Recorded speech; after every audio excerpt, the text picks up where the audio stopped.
In the dead of night, a barefoot child abandoned on the street whispers words that could freeze any heart.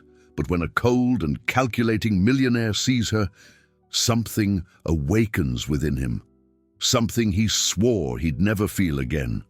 What happened next would forever change not only the girl's fate, but would also reveal family secrets buried for years. A story of redemption, justice, and true love that began with a single phrase: "If I go back home, he hits me."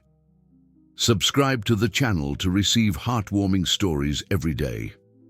The digital clock on the dashboard read 3:47 a.m. when the police cruiser received the call. An unusual incident in the most upscale neighborhood in the city, something that statistically shouldn't happen on these streets paved with bluestone and adorned with manicured lawns. The sergeant drove in silence while his partner watched the mansion's parade by the window. Even in the darkness, it was impossible not to notice the opulence of the place. Tall, wrought-iron gates, security cameras on every corner, imported cars parked in garages that looked like showrooms. "Abandoned kid in this area." The younger officer murmured, frowning. "Must be a prank call." "You never know," the sergeant replied, slowing down.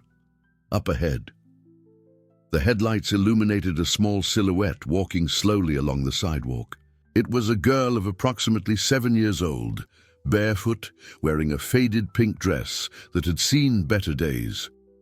Her brown hair was disheveled, and even from a distance you could see the marks of dried tears on her dirty face. She clutched a brown teddy bear against her chest, clearly loved and equally battered by time. One of the toy's ears hung loose, attached by only a few threads. The cruiser stopped gently a few feet away. The officers got out carefully, their low voices cutting through the stillness of the night. "Hey there, sweetie," the sergeant said, crouching down to be at the child's height. "Are you okay? Are you lost?" The girl recoiled immediately, her large, dark eyes shining with fear. She squeezed the teddy bear against herself, as if it were her only shield against the world. "We're not going to hurt you," the officer continued, extending his hand slowly. "We just want to help. Where are your parents?" For a moment, only the distant sound of the night traffic filled the air. The girl looked back and forth between the two men, clearly torn between the need for help and deeply rooted fear. "What's your name, honey?" the other officer tried, his voice even softer. She swallowed hard, her voice coming out as a shaky whisper. "If I go back home, he hits me." The words hung in the air like a sentence. The officers exchanged a loaded look of understanding and urgency.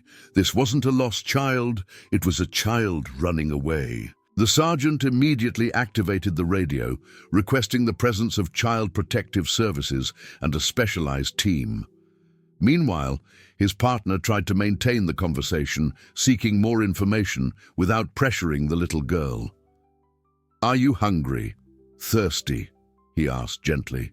The girl nodded timidly, and he went to the cruiser to get a bottle of water and some crackers they kept for situations like this.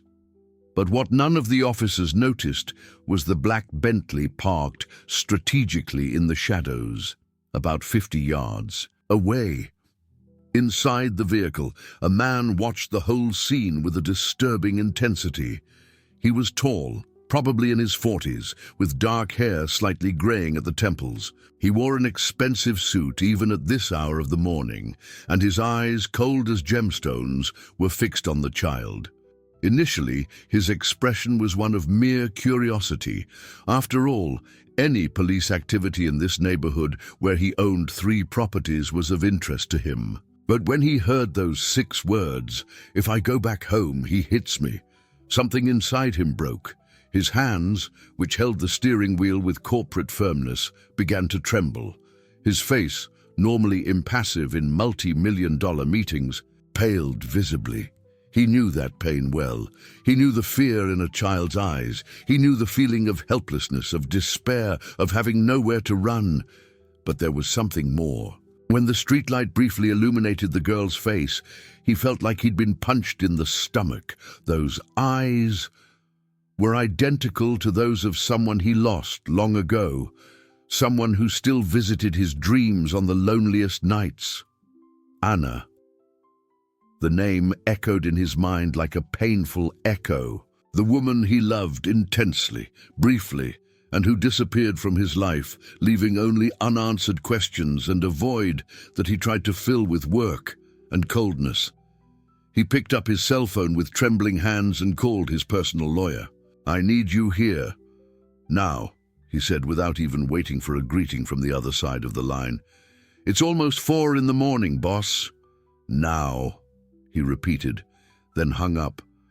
Meanwhile, the girl had accepted the water and was nibbling small pieces of cracker. The officers managed to find out that her name was Sophia. She was 7 years old and that she had run away from home after being hit because she had dropped a glass. "Where do you live, Sophia?" the sergeant asked. She pointed vaguely in one direction, but couldn't give specific details. She was clearly in a state of shock. The man in the Bentley watched every movement, every word, and a terrible certainty began to take shape in his mind. That child could be his daughter. 20 minutes later, 2 additional cruisers arrived. On the scene, along with a representative from Child Protective Services, the street, once silent, now bustled with official activity. Little Sophia had been wrapped in a blanket and was sitting in the back seat of one of the cruisers, still clutching her teddy bear. The millionaire remained in his car, watching everything with a mixture of fascination and horror. Every time he looked at the girl's face, the memories assaulted him with more force. 7 years ago, he was at a different stage of his life, still ambitious, still cold, but there was a chink in his armor. Anna had managed to find that chink. She worked in a small flower shop downtown. He met her by chance when his driver stopped to buy flowers for a partner's funeral. Anna was arranging a bouquet of white roses, her brown hair falling softly over her focused face. When she looked up and smiled at him, it was as if the world stopped. 3 months. That's how long the most intense romance of his life lasted. He, used to calculated and self-serving relationships, discovered what it was to love someone genuinely. Anna didn't know exactly how rich he was. He had lied about his profession, saying he was just a businessman. She loved him for the man he was when he was with her, kind, thoughtful, vulnerable. And then she disappeared. One morning, he went to the flower shop and found only a note. "I need to leave. Please, don't look for me." He looked, of course, hired private detectives, scoured the city, offered rewards. But Anna had vanished, as if she had never existed. The months passed, and he gradually became convinced that she had discovered his true identity and decided it was too complicated, that she had abandoned him. Now, looking at that child, a terrifying possibility materialized. What if Anna hadn't abandoned him? What if she had left because she was pregnant? What if... His phone rang. It was the lawyer. "I'm on my way. What happened?" "There's a child," he began, then stopped. How to explain? "Just get here." His lawyer's black Audi arrived in 10 minutes. The man got out hurriedly. He was notorious for his efficiency and discretion, qualities that had made him the legal counsel of choice for the city's elite. "What do you want me to do?" he asked, sliding into the passenger seat of the Bentley. "Find out everything about that child, where she lives, who her parents are, what the family situation is. Everything." The lawyer followed his boss's gaze to the girl in the police car. "Suspect any foul play?" "Maybe," he lied. He wasn't ready to vocalize his suspicions. "And I want you to follow the case. If she needs legal representation, protection, whatever, I want to be involved. That could be complicated. You have no connection to the child. Child Protective Services. Find a way." While they talked, the Child Protective Services team had gotten more information from Sophia. She lived in a simple house on the outskirts of town with a man she called Uncle, but who apparently had no real relation to her. Her mother, according To the child, went to heaven 2 years ago. This information hit the millionaire like a lightning bolt. Anna had been dead for 2 years, and if Sophia was really his daughter, that meant that Anna had raised the girl alone for 5 years before, dying, leaving her in the care of an abusive stranger. The guilt he felt was overwhelming. During all those years while he was building his financial empire, his daughter, if she really was his daughter, had suffered in silence. "I need to talk to her," he murmured. "That's not possible, right?" "Now," the lawyer said, "she's under state protection, but I can find out about the procedure." "Do it, and find out where she's going to stay tonight. I want to make sure she's safe." The Child Protective Services team had decided to take Sophia to a temporary shelter while they investigated the situation.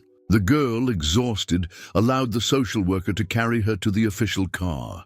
For a moment, as they passed close to the Bentley, Sophia's eyes met his through the dark window.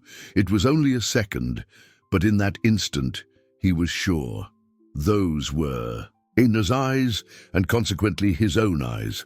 After all the cars had left, he remained alone on the silent street.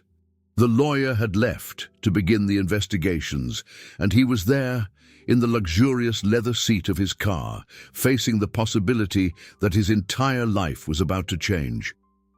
He took out his cell phone and dialed a number he hadn't called in years. "I need to talk to you," he said when the call was answered. "It's about Anna, and about a child who might be my daughter." On the other end of the line, his brother was silent for a long moment. "I thought you had gotten over that obsession," he said finally, his voice laden with disdain. "Anna is gone, brother, and you have no children."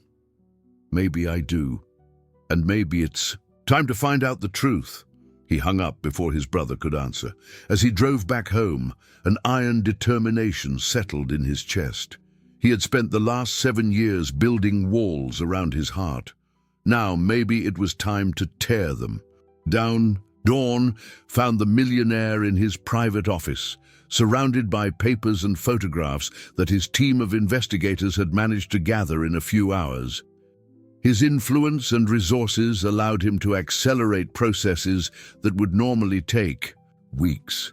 The preliminary report on Sophia was on his mahogany desk. Mother deceased 2 years prior, under the informal guardianship of a man named Roberto, with no proper documentation to prove any relationship.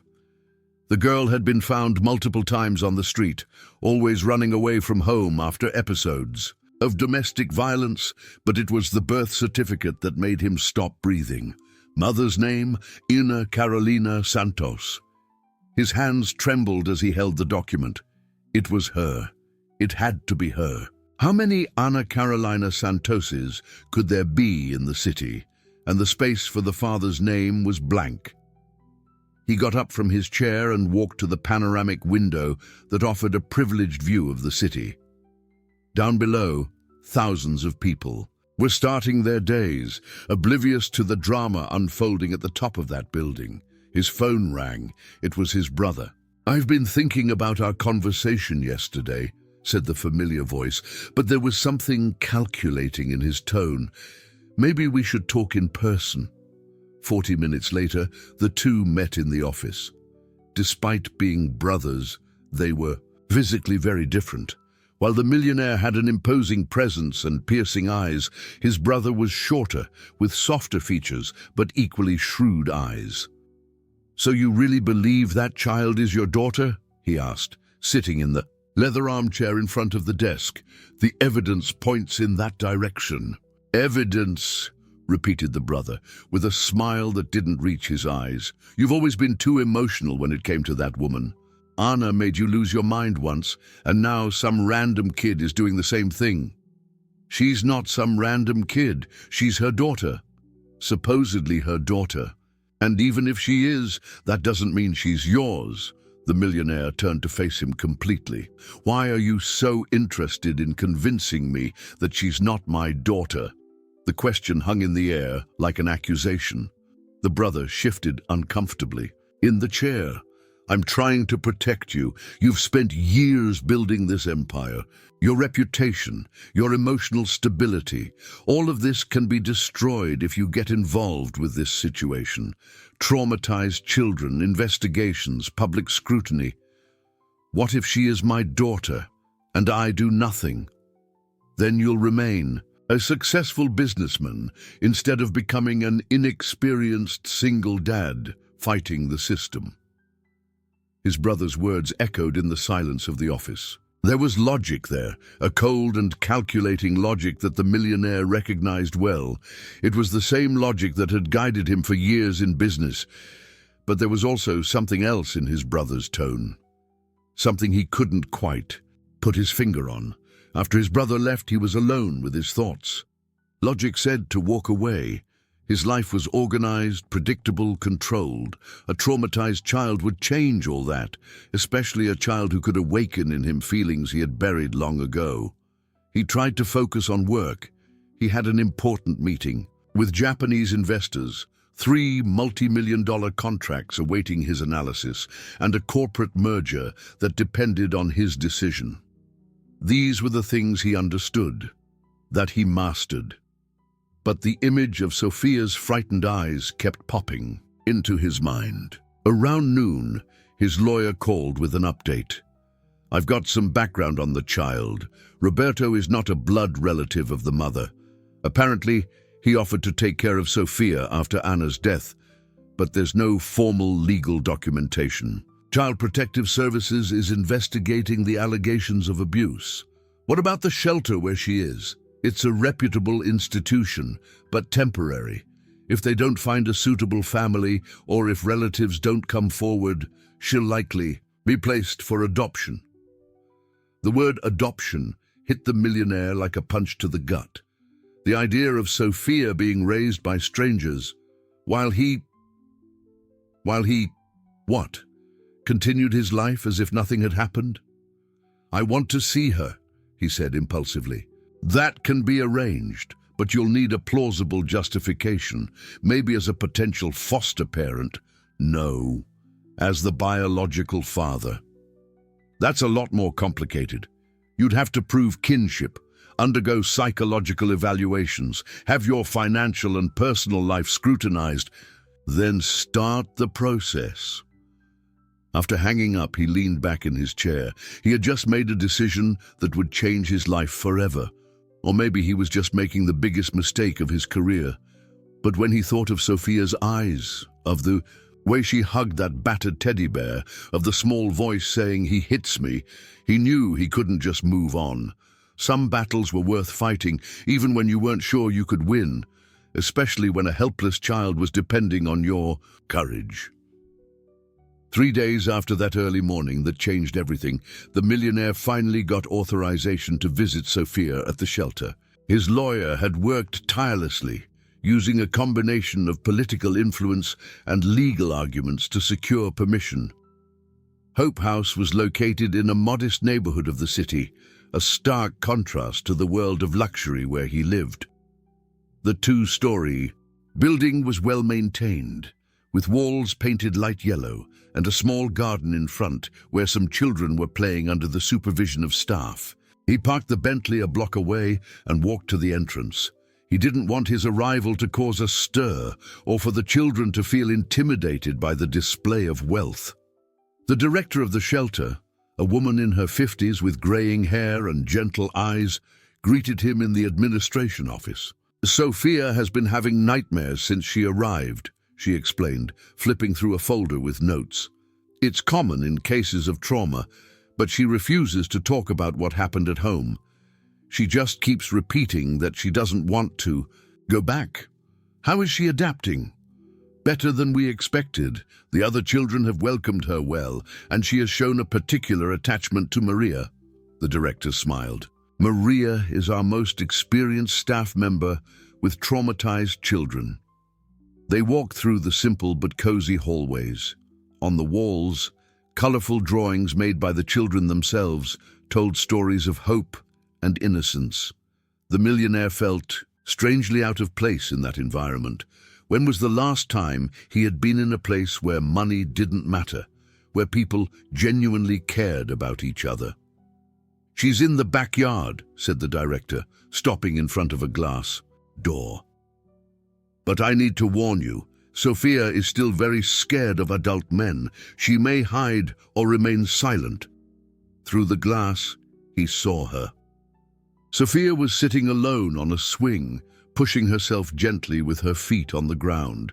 She was wearing clean clothes that someone had donated, a pink t-shirt and denim shorts.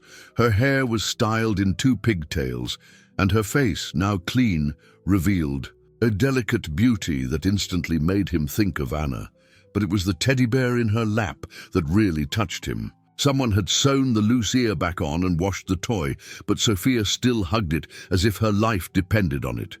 "Can I talk to her?" The director nodded and opened the door. The garden was small but well planned, with colorful toys scattered on the grass and some trees that offered natural shade. Other children were playing nearby, but Sophia remained isolated on her swing. He approached slowly, his hands sweating inside the pockets of his dress pants. How does one talk to a 7-year-old? How does one talk to a child who might be his own daughter? "Hi," he said softly, stopping at a respectful distance. Sophia looked up, and for a moment he stopped breathing. Up close, the resemblance to Anna was even more evident. Not just the eyes, but the shape of the face, the delicate line of the eyebrows, even the way she tilted her head when she was thoughtful. "You're the man from the car," she said, her voice low but clear. He was surprised. She had noticed him that night. "I am. My name is—" He hesitated. How should he introduce himself? "You can call me Michael." "Why were you there?" The question caught him off guard. How to explain to a child that he lived in that neighborhood, that he had gone out for a drive in the middle of the night because he couldn't sleep, that his life was empty despite all his wealth? "Sometimes I go for a drive when I can't sleep," he said, sitting on the swing next to hers. "What about you? Why were you walking alone on the street?" Sophia lowered her eyes to the teddy bear. "Uncle Roberto drank too much and broke the TV. Then he said it was my fault and—" She touched her own cheek gently, where a small mark was still visible. The anger that the millionaire felt at that moment was so intense that he had to take a deep breath to control himself. If Roberto were there at that moment— "You're safe now," he said, his voice softer than it had ever been. "No one's going to hurt you here." Aunt Maria said the same thing. Sophia looked at him with childlike curiosity. "Did you know my mom?" The simple question carried the weight of years of secrets and regrets. Yes, I knew your mom. She was a very special person. She made pretty flowers," Sophia said, a small smile appearing on her face for the first time. "She always smelled like flowers, too, and she sang to me before bed." What was the song she sang? Sophia began to hum a simple melody, and the millionaire felt his heart break. It was the same song that Anna hummed while arranging the flowers in the shop. The same song she sang when she was happy, that echoed in his head during those perfect 3 months they spent together. "It's a beautiful song," he said, struggling to keep his voice steady. "Do you want to see my teddy bear?" Sophia held up the toy. "My mum gave it to me when I was little. She said it would always protect me." "What's his name?" "Guardian," she said seriously, "because he guards me from everything bad." The millionaire reached out gently, and Sophia, after hesitating for a moment, allowed him to touch the teddy bear. "He's very brave," Michael said, "just like you." "I'm not brave," Sophia replied, shaking her head. "I'm afraid of a lot of things." "But you were brave when you left home to protect yourself. That's very brave." They remained silent for a few minutes, swinging gently side by side. The millionaire watched Sophia discreetly, trying to burn every detail into his memory. The way she bit her lower lip when she was thoughtful, exactly like Anna did. How she swung her legs when she was nervous, how her eyes lit up when she talked about her mother. "Do you have kids?" Sophia asked suddenly. No, I don't have any." "Why?" How to explain to a 7-year-old the complex reasons why he had never allowed himself to build a family. How to talk about fear of commitment, about a career that consumed all his energy, about emotional walls built over years. "I never found the right person," he said finally. "My mom said that sometimes the right people are right next to us, but we don't see them." Sophia looked at him with a wisdom that seemed far beyond her age. "Maybe you just need to look harder." At that moment, looking at that extraordinary girl, who might be his daughter, the millionaire knew that his life had changed forever. It didn't matter how many obstacles he would have to face, how many legal battles he would have to fight, or how many emotional walls he would have to tear down. He had found something worth fighting for. In the following 2 weeks, Michael became a regular visitor to Hope House. Initially, his visits were formal and supervised, but gradually, Sophia began to trust him. She didn't know that he was one of the richest men in the city. To her, he was just Michael, the gentleman who listened to her talk about her mother, and who never seemed to be in a hurry to leave. The connection between them grew with each meeting. Michael discovered that Sophia was intelligent beyond her years, with a remarkable creativity for drawing and telling stories. She had inherited not only Anna's eyes, but also her artistic sensibility. "Look what I drew," Sophia said on a Thursday afternoon, showing him a colorful sheet of paper. It was a drawing of a small house with flowers in the garden and 2 figures holding hands in front. "It's very pretty. Who are these people?" "It's me and my mom," she pointed to the figures. "It's like our house was before she got sick." Michael studied the drawing more closely. The house was simple, but drawn with such affection that he could almost feel the love Sophia had for that place. "Where was this house?" "Near the park with the ducks," Sophia said. "My mom used to take me there to feed the ducks on Sundays." Michael knew that park. It was in the neighborhood where Anna had lived when they met. His heart raced, more evidence that Sophia was really her daughter. Meanwhile, outside the shelter, the investigation into Sophia's paternity progressed rapidly. Michael had hired the best private investigators in the city who were reconstructing the last years of Anna's life. The picture that emerged was both touching and devastating. Anna had discovered her pregnancy shortly after disappearing from Michael's life. According to medical records they were able to access, she had tried to contact him once, but something or someone had stopped her. She raised Sophia alone, working as a seamstress to support them both. When she discovered aggressive cancer 2 years ago, she didn't have the resources for proper treatment. Roberto had appeared in their lives during Anna's last months. Presenting himself as a friend willing to help, he gradually took control of the situation. Anna, weakened by the illness and desperate to ensure that Sophia had someone to care for, had entrusted the girl's guardianship to him. But Roberto had other plans. He had discovered that Anna occasionally received small amounts of money from a mysterious source, money that he believed came from the child's wealthy father. When Anna died, he kept Sophia hoping that he could eventually blackmail the biological father. What Roberto didn't know was that the money came from a small inheritance Anna had received from a distant aunt, and that it had already run out months ago. Michael absorbed this information in his office, feeling a devastating mix of guilt and anger. If he had searched harder, if he hadn't given up so easily, Anna could be alive. Sophia could have grown up knowing her father. "There's more," said the private investigator, a lean, middle-aged man with piercing eyes. "Roberto is being investigated for other cases of abuse.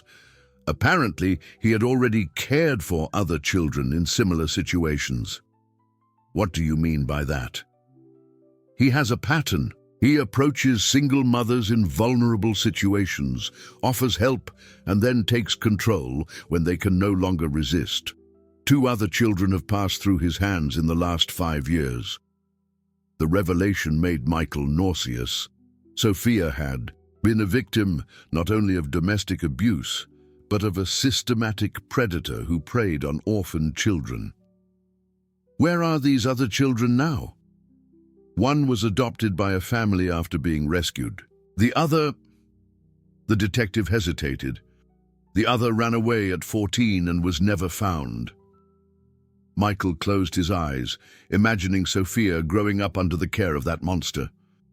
The determination that had been growing inside him in recent weeks crystallized into an ironclad resolution. He would do anything to get Sophia out of that situation and ensure that she never suffered again. But his plans were about to face their first major obstacle.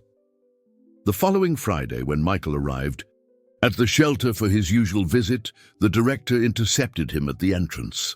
Her worried expression immediately alerted him that something was wrong. "I need to talk to you," she said, leading him to her office. "We had an unexpected visit this morning." "Roberto?" "No, your brother was here. He presented himself as the legal representative of your family and made some disturbing allegations." Michael's blood ran cold. "What kind of allegations?" "He said that you have a history of emotional instability, that your fixation on this particular child is based on an unhealthy obsession with a deceased ex-girlfriend. He brought documents suggesting that you're not in a suitable mental state to be considered as a potential foster parent." Michael felt like he'd been punched in the gut. His own brother was sabotaging his chances of being with Sophia. "These documents, what do they say exactly?" "Medical reports from when you went through a difficult period a few years ago, sessions with a private psychiatrist, records of medication for anxiety and depression. All legitimate, but presented in a way that suggests chronic instability." Michael remembered that dark period of his life, 2 years after Anna's disappearance. He had sought professional help to deal with the depression and anxiety that consumed him, but to use that against him now, to keep him away from Sophia. "Where is Sophia now?" "In her room. She asked why you didn't come to see her this morning, as you promised. I'm sorry, but until this matter is resolved, visits are suspended. It's shelter policy when there are legal disputes involving a child." Michael got up abruptly from the chair. "This is absurd. You've known Sophia for weeks. You know how she reacts to me, how much I care about her. I know, and personally I believe in your intentions, but my hands are tied. Your brother threatened to sue the institution if we continue to allow your visits without a proper legal resolution." As he drove back home, Michael felt the anger boiling in his chest. He called his lawyer and scheduled an emergency meeting. Then he called his brother. "Why did you do this?" he asked without preamble. When the call was answered, "Do what?" His brother's voice sounded falsely innocent. "You know exactly what you did. Why are you trying to keep me away from Sophia?" "I'm trying to protect you from yourself. This obsession isn't healthy. You're trying to rebuild a lost relationship through a child who may not even be your daughter. What if she is my daughter? What if I'm the only chance she has for a decent life? Then she'll have other options. Suitable foster families, stable people who can offer a proper home. No family could offer her what I can offer. Money isn't everything, brother. You can't buy love." The hypocrisy in his brother's voice was unbearable. Michael hung up the phone and sped towards his lawyer's office. 2 hours later, they had formulated an aggressive legal strategy. First, they would request a paternity test through the courts. Second, they would sue Michael's brother for defamation and malicious interference. Third, they would launch an investigation into how he had gained access to the private medical records. But the hardest part would be explaining to Sophia why he couldn't visit her for a while. He asked the director to deliver a letter to the girl. In the letter, he explained in simple terms that some people were trying to prevent him from seeing her, but that he was fighting to resolve the situation. He promised that he would be back as soon as possible and that she should continue to be brave. 3 days later, he received a response from Sophia through the director. It was a drawing of 2 stick figures holding hands with a red heart in the middle. At the bottom, in her careful child handwriting, she had written, "I'll wait for you, Michael. Guardian will too." At that moment, Michael knew that no matter how many obstacles his brother placed in his way, how many legal battles he had to face, or how much of his fortune he had to spend, he would fight to the end for Sophia. Because for the first time in his life, he had found something more important than money or power. He had found someone who needed him as much as he needed her. 3 weeks had passed since Michael had been banned from visiting Sophia. 3 weeks of intense legal battles, private investigations, and a silent war waged in the halls of the courts and law offices. Each day away from Sophia weighed on his heart like a stone, but he knew that each strategic move brought him closer to the truth. It was on a rainy Tuesday morning that everything changed.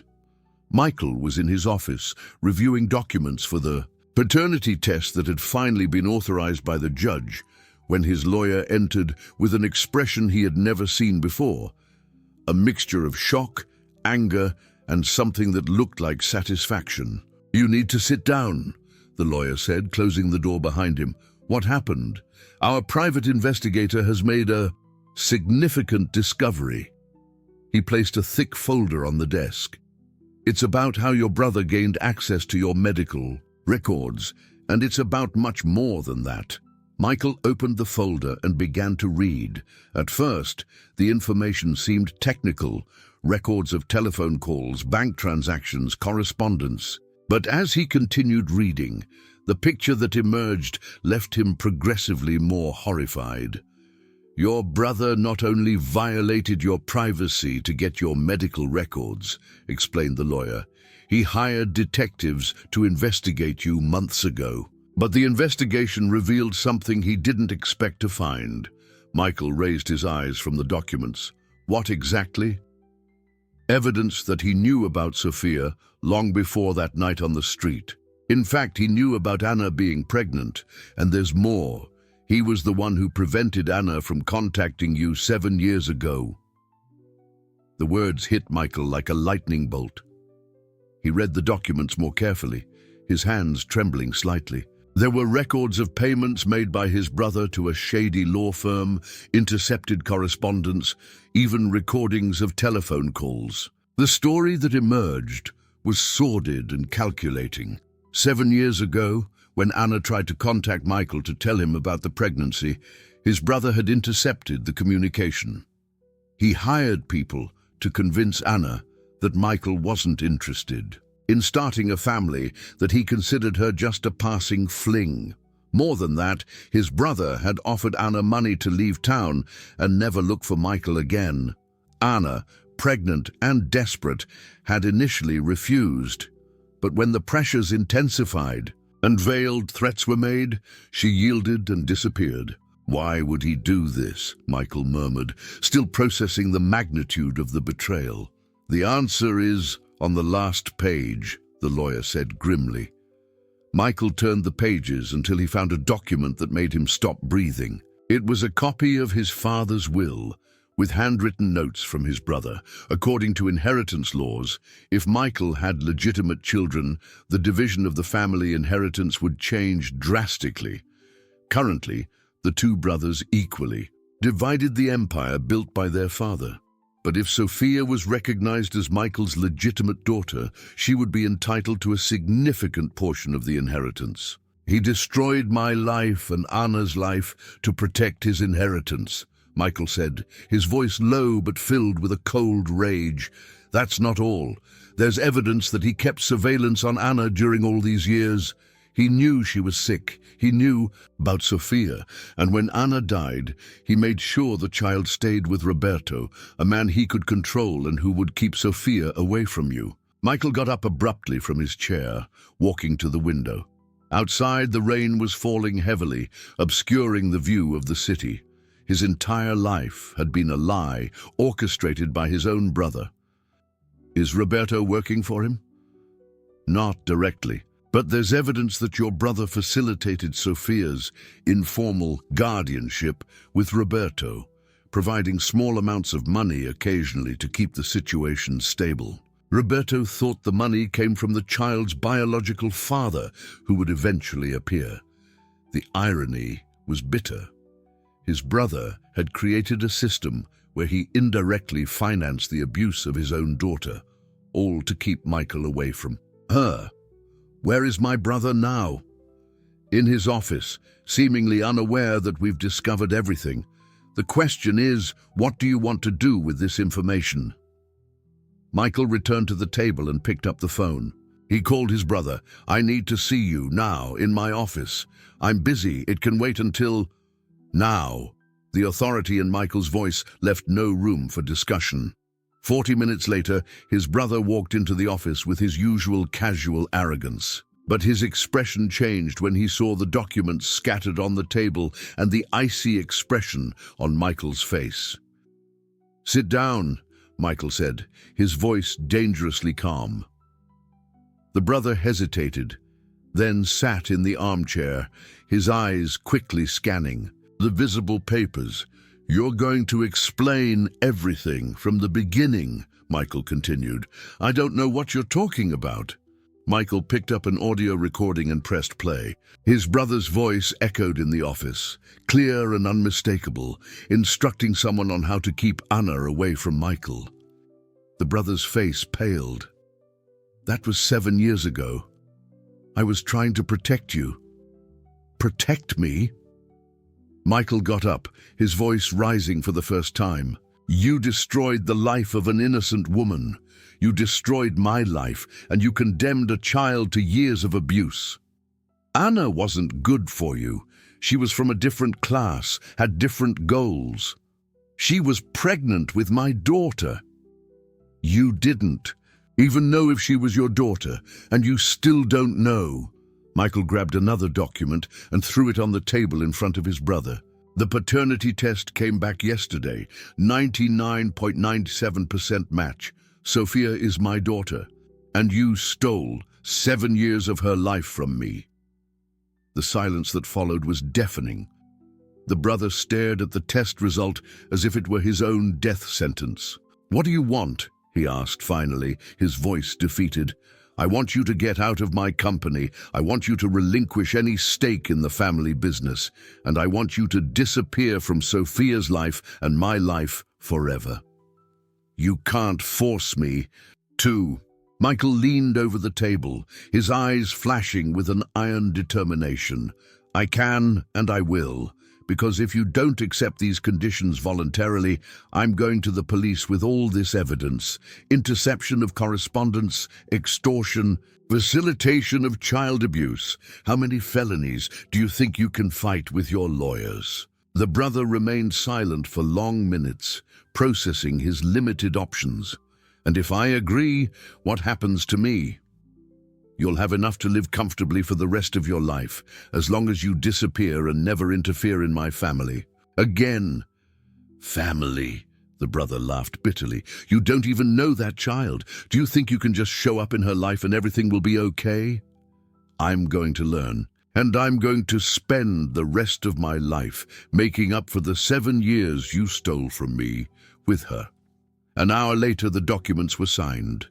His brother left the office like a broken man, and Michael could finally breathe freely for the first time in weeks. He picked up the phone and called the director of the shelter. This is Michael. I'd like to schedule a visit for this afternoon, and this time it'll be to take Sophia home. The news that Michael had been legally recognized as Sophia's father and that she would be released into his custody should have been a cause for pure joy. But in a world where billions of dollars were at stake and reputations were built or destroyed overnight, nothing happened simply. The press found out the story. Tycoon reveals secret daughter amidst family scandal. blared the front page of the city's largest newspaper. Brother versus brother exposes years-long conspiracy, added another outlet. Within 48 hours, the story had spread to national and international newspapers. Photographers camped out in front of Michael's building, the shelter where Sophia was, and even the modest house where Anna had lived years ago. Michael faced the media storm from his office, surrounded by his public relations team and lawyers, but his main concern wasn't with his reputation or the impact on his business, it was with Sophia. How can a 7-year-old process all of this? He asked the child psychologist he had hired to help with the transition. The doctor was a competent woman in her 50s, specializing in childhood trauma and late adoption. Children are more resilient than we imagine. But Sophia has already been through significant trauma. The sudden change of environment, the knowledge that you're her father, the media attention, all of this can be overwhelming. What can I do to make it easier for her? First, keep her routine as stable as possible. Second, be completely honest about everything, but in an age-appropriate way. And third, be prepared for difficult moments. She may regress behaviorally, have nightmares, or even reject you initially. Meanwhile, at the shelter, Sophia was facing her own storm. The director had tried to protect her from the media attention, but it was impossible to completely hide what was happening. The other children whispered about strange cars outside, about people with cameras, about how Sophia was special. "Why are there so many people outside?" Sophia asked Maria, the staff member she had bonded with the most. Maria knelt next to Sophia, choosing her words carefully. "Remember Michael, the man who used to visit you?" Sophia nodded, her eyes lighting up slightly. "We found out that he's really your dad, and some people got curious about that story." "My dad?" Sophia's voice was small, full of confusion. "But my mom said my dad was far away. Sometimes adults make decisions that don't make sense to us. But Michael didn't know about you. If he had known, he would have come to get you much sooner." Sophia was silent for a long moment, hugging Guardian against her chest. "Is he going to take me away? He wants to give you a real home, Sophia, a real family. But what if he doesn't like me when he gets to know me better? What if I do something wrong?" Maria felt her heart break. Even at 7 years old, Sophia already carried the scars of rejection and abuse that made her question her own worth. "Sophia, look at me," Maria said softly. "You're a special girl, smart and brave. Michael has known you for weeks and he loves you. He fought hard to be able to take you home." While this conversation was taking place at the shelter, Michael was facing another kind of battle. Some of his business partners had requested an emergency meeting, concerned about the impact the scandal could have on the business. "Our stock price has dropped 12% since the story went public," said one of the senior partners, a man in his 60s with completely white hair. "Investors are nervous about the instability." "This is a family matter, not a business matter," Michael replied firmly. "When you're the face of the company, your personal life becomes business," another partner retorted. "Maybe you should consider stepping aside temporarily until the waters calm down." Michael got up from the meeting table, his expression hardening. "Gentlemen, I'm going to be very clear.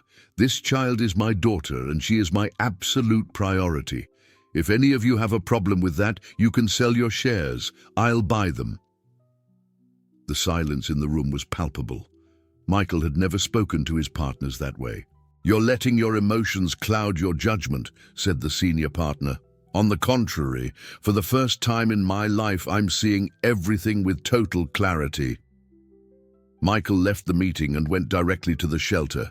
It was time to take Sophia home, regardless of the storms that it might create. When he arrived at Hope House, there was a small crowd of reporters in front of the building.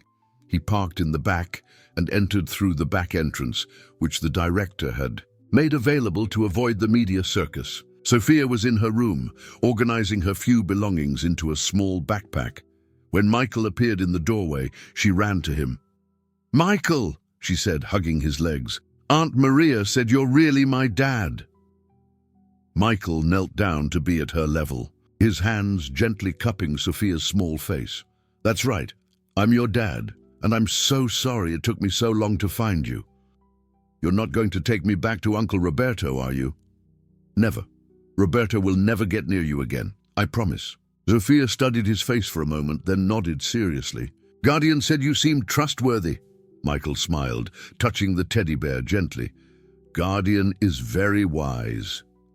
Can I take all my stuff?" Michael looked around the Spartan room. Sophia's stuff consisted of some donated clothes, Guardian, drawing, supplies she had won at the shelter, and a small box where she kept the letters he had sent during the weeks he couldn't visit her.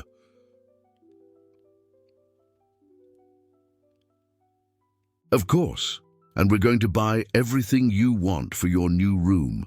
I'm going to have a room all to myself.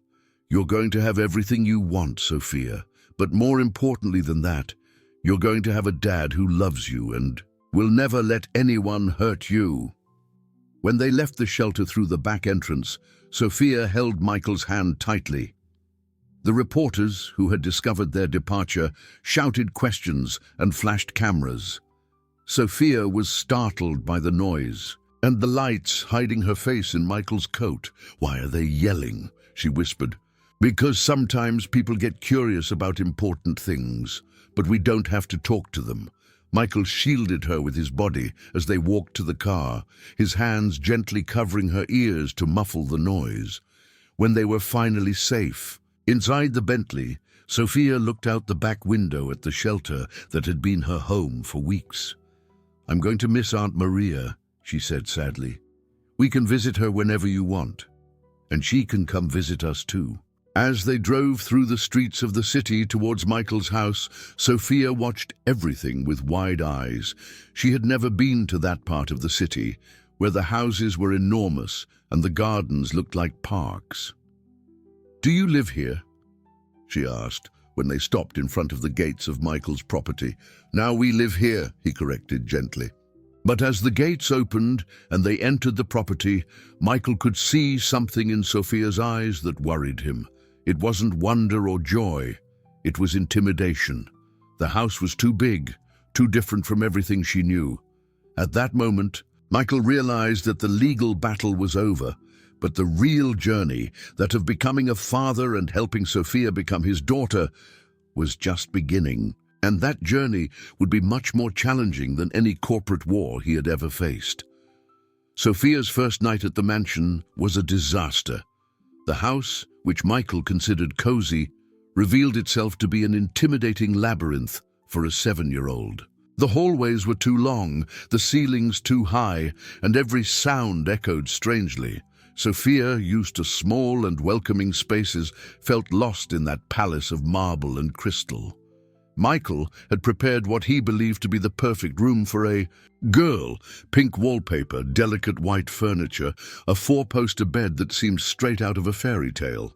There were expensive toys scattered around the room, designer clothes hanging in the closet, and even a small grand piano in the corner.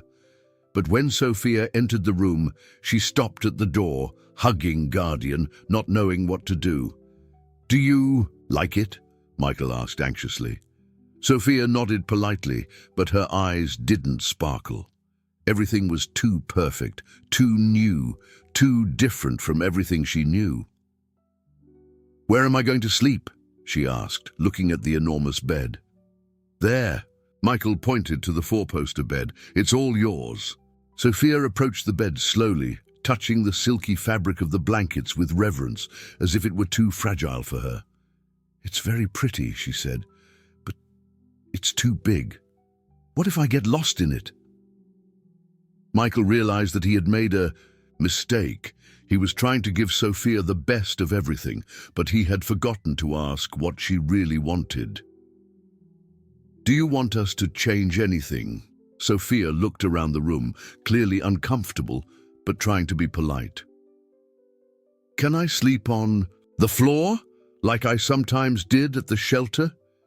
Michael's heart broke. His daughter was so used to deprivation that luxury scared her. Of course you can, but let's find a way to make you feel more comfortable here. They ended up building a small fort with pillows and blankets on the floor next to the bed. Sophia curled up there with Guardian, finally relaxing a little. But in the middle of the night, Michael was awakened by screams. He ran to Sophia's room and found her sitting in the middle of the pillows, crying and shaking. She was having a nightmare. "Sophia!" He knelt next to her. "It's okay. You're safe."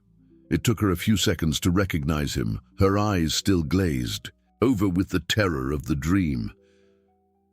"I dreamed that Uncle Roberto found me," she whispered. "He said that you didn't really want me, and that he was going to take me back."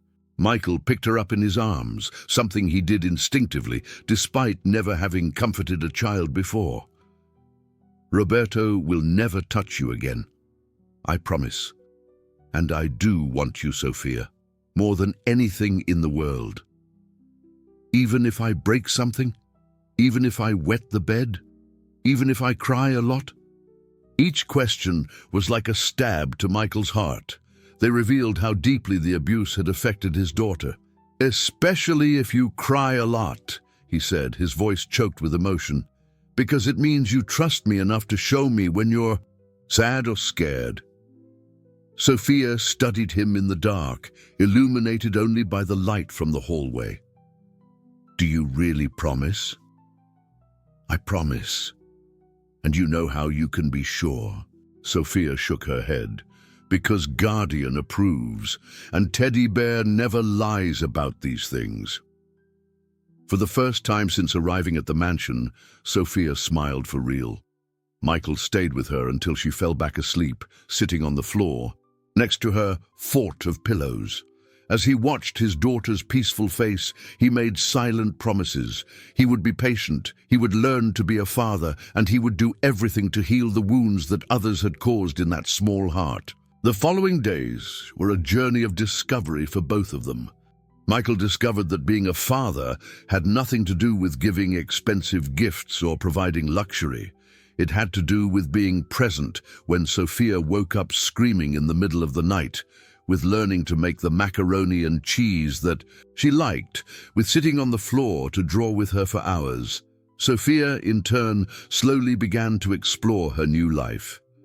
She discovered that she could eat when she was hungry, without having to ask permission, that she could leave her drawings scattered around the house without being scolded, and that Michael really wouldn't abandon her if she made mistakes. The first time Sophia laughed out loud, a genuine child's laugh, was when Michael tried to teach her how to swim in the mansion's pool and ended up falling into the water, clothes and all. At that moment, seeing the pure joy on his daughter's face, Michael knew that he was on the right track. But not everything was resolved. The psychologist had warned that recovery would be slow, with ups and downs. There were days when Sophia regressed, becoming withdrawn and scared. There were nights when the nightmares returned with full force.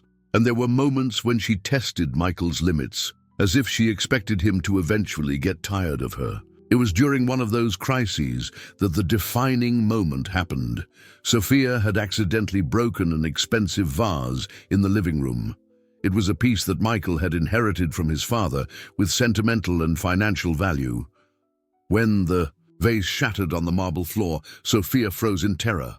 "I didn't mean to," she whispered, tears starting to run down her face. "It was an accident, I swear. Please, don't send me away." Michael looked at the shards scattered on the floor, then at his terrified daughter, and felt something move deeply in his chest. Without hesitating, he knelt on the floor and began to gather the pieces. "You know what we're going to do with this?" he said calmly. Sophia shook her head, still trembling. "We're going to make art. Have you ever heard of mosaic?" No. It's when you take broken pieces and create something new and beautiful with them. We're going to make a mosaic together, and that's exactly what they did.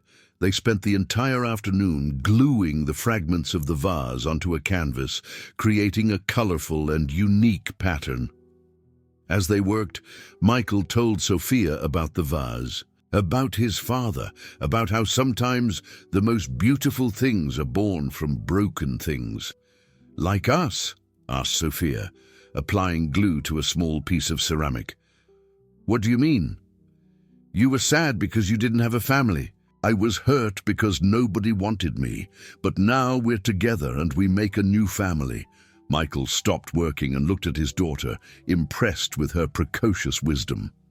"Exactly like us," he said, his voice filled with emotion. 6 months had passed since Sophia had arrived at the mansion. 6 months of small victories, challenges overcome, and a gradual transformation that surprised even the psychologist who was accompanying them. Sophia had completely adapted to her new life. Her initial shyness had given way to a vibrant and curious personality. She attended a private school where she quickly stood out as one of the most creative students in the class.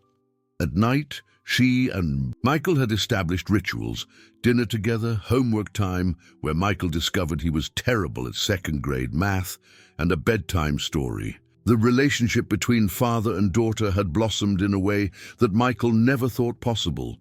He had completely reorganized his life, delegated more responsibilities at work, cancelled unnecessary trips, and transformed his cold house into a real home.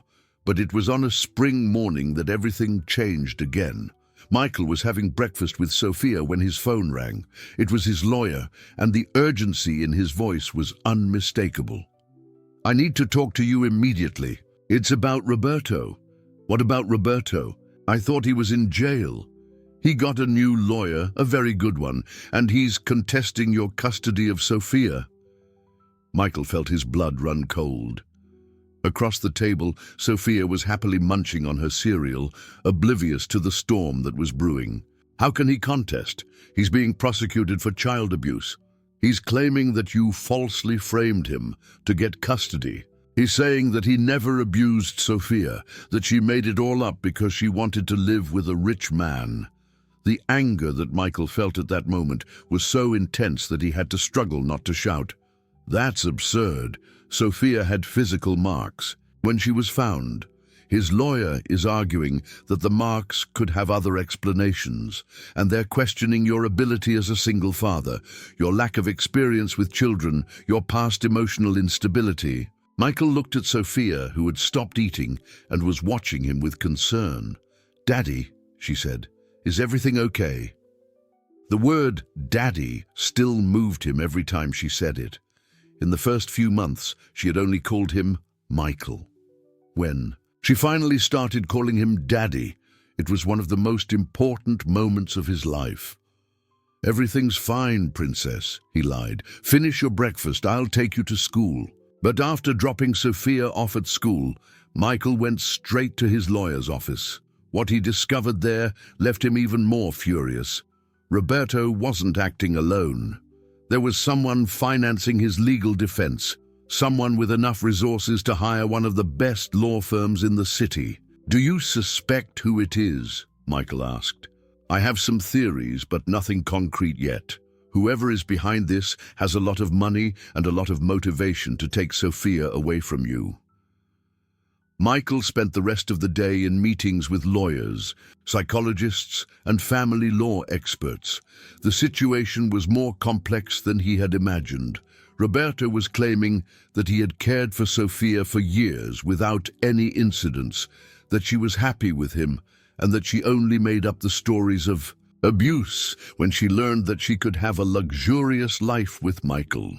Even more disturbing was the fact that Roberto had obtained testimonies from neighbors who swore they had never heard or seen signs of abuse. How was that possible? Michael knew that Sophia wasn't lying. He had seen the marks, seen the terror in her eyes, seen how she recoiled when adult men approached. The answer came 3 days later, when his private investigator made a shocking discovery. "Roberto was never officially prosecuted for abuse," revealed the investigator. "Someone interfered with the process. The reports were altered, evidence disappeared, witnesses changed their testimonies. Who has the power to do that?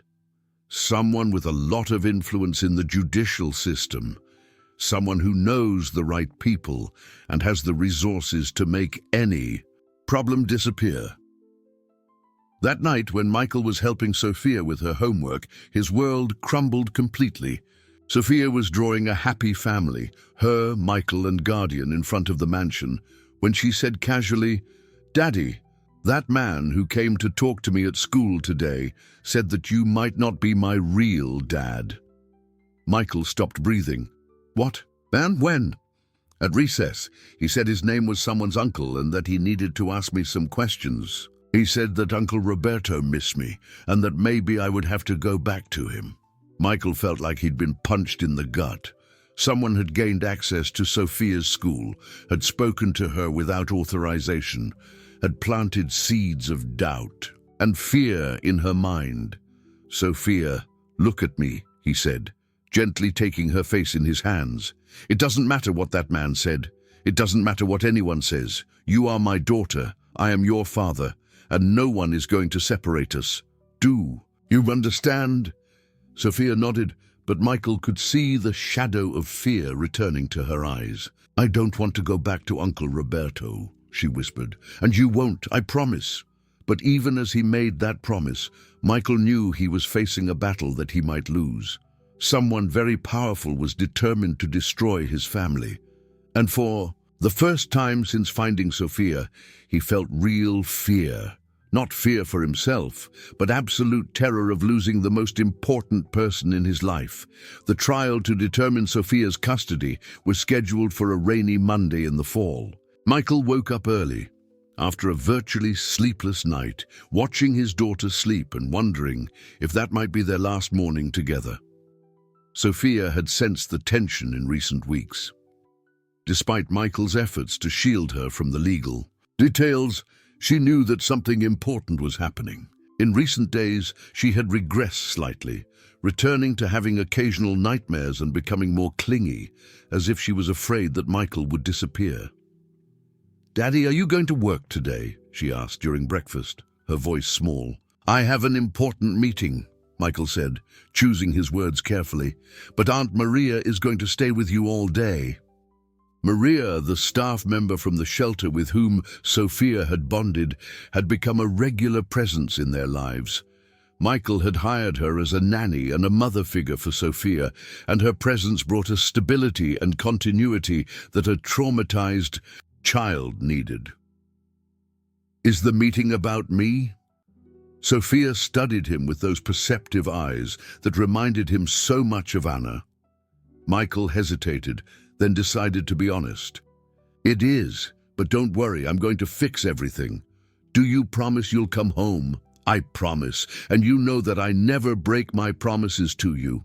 At the courthouse, Michael sat next to his team of lawyers watching Roberto enter with his legal representatives. The man who had abused his daughter for years looked confident, almost arrogant. He was dressed in a cheap but clean suit, trying to project an image of respectability. What disturbed Michael most was that Roberto didn't seem to be acting like someone desperate or guilty. He seemed genuinely convinced that he would win the case. The judge was a man in his 60s, known for his impartiality and experience in family cases. Michael had researched him extensively. He was incorruptible and always focused on the best interests of the child. The hearing began with Roberto presenting his case. His lawyer was eloquent and persuasive, painting Roberto as a simple man who had selflessly cared for Sophia after her mother's death.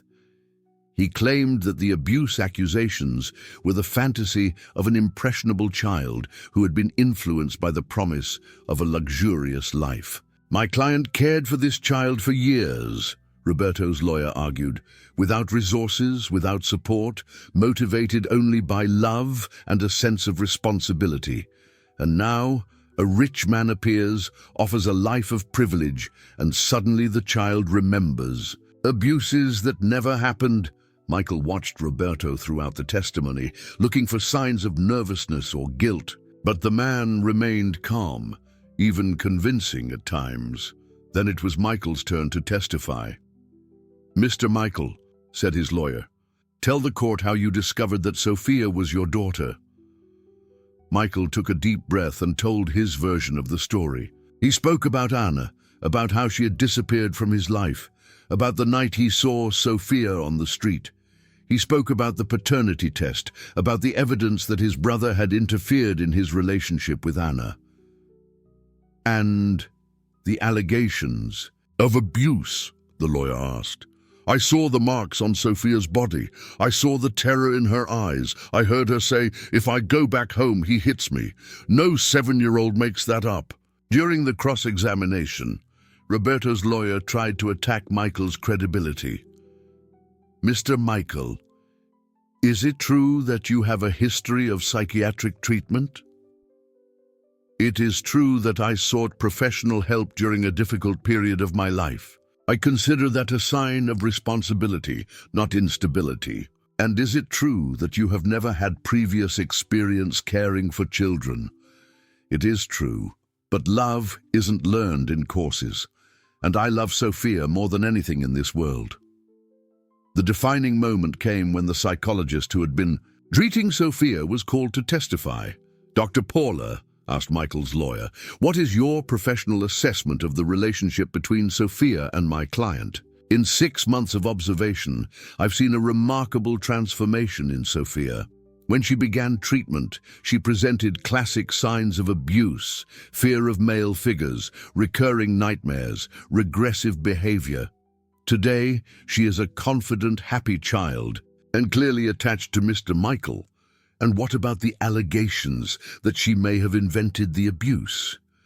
Impossible. 7-year-olds do not have the cognitive ability to invent the specific details about abuse that she has demonstrated knowing. Furthermore, her initial reaction to separation from Roberto was relief, not sadness. But it was the last moment of the hearing that changed everything. The judge had decided that he wanted to hear from Sophia personally, a private interview in his chambers, only with her and a social worker present. When Sophia left the judge's chambers 20 minutes later, her eyes were red, but she seemed lighter, as if a weight had been lifted from her shoulders.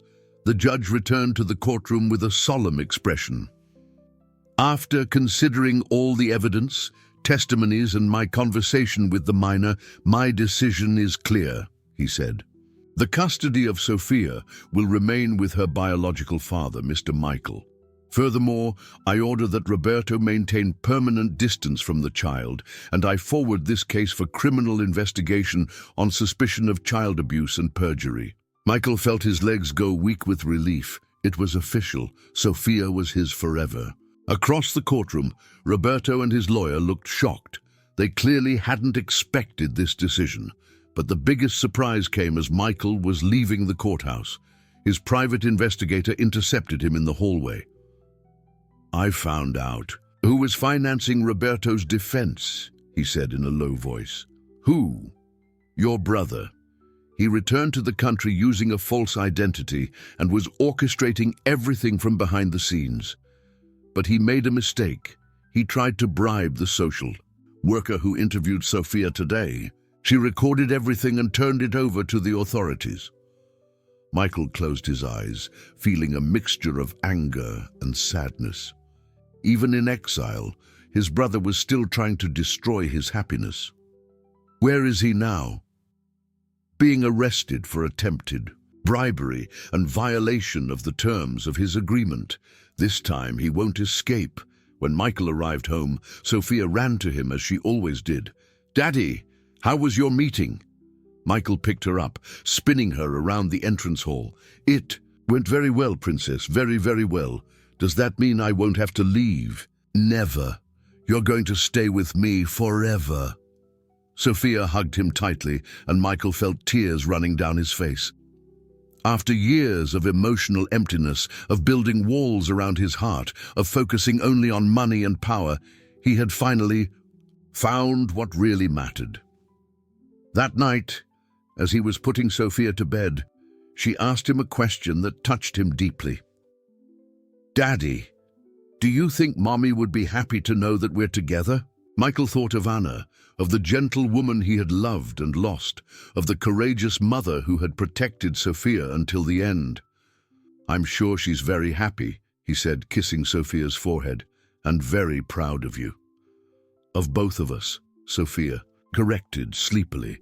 "Of both of us," Michael agreed. Months later, Michael received an unexpected letter. It was from his brother, written from prison.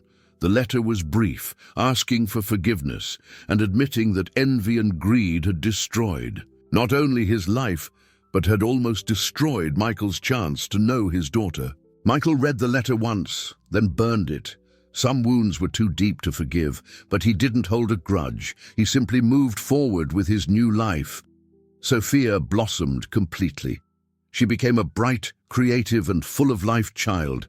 She maintained contact with Maria and others from the shelter, visiting regularly and bringing drawings for the children who were still there. Michael completely transformed his approach to business. He created a foundation for orphaned and abused children, funded new shelters, and became an advocate for children's rights. His experience with Sophia had opened his eyes to a world of suffering that he had previously ignored. 2 years after that early morning that changed everything, Michael and Sophia were in the garden, planting flowers, a tradition they had started in honor of Anna. "Daddy," said Sophia, her hands covered in dirt, "do you remember when you found me on the street?" "How could I forget? I was very scared that night, but you know what's funny?" "What?" "Guardian said that I didn't need to be afraid because my dad was coming." She smiled at him. "Teddy Bear has always been very clever." Michael looked at his daughter, at the blooming garden they had built together, at the house that was now truly a home. He had lost 7 years with Sophia, but they had the rest of their lives ahead of them. And for the first time in decades, Michael felt truly rich. Not because of the money in his bank accounts, but because of the good night hugs, the drawings stuck to the refrigerator, the laughter that echoed through the hallways of the mansion. He had learned that true wealth could not be measured in dollars. It was measured in love, in shared moments, in a child who called him Daddy. Sophia had saved much more than just her own life that early morning. She had saved her father's soul. If this story touched you, subscribe to the channel and turn on notifications to receive new stories every day. What would you do in the Millionaires? Choose, comment below and share this story with someone special.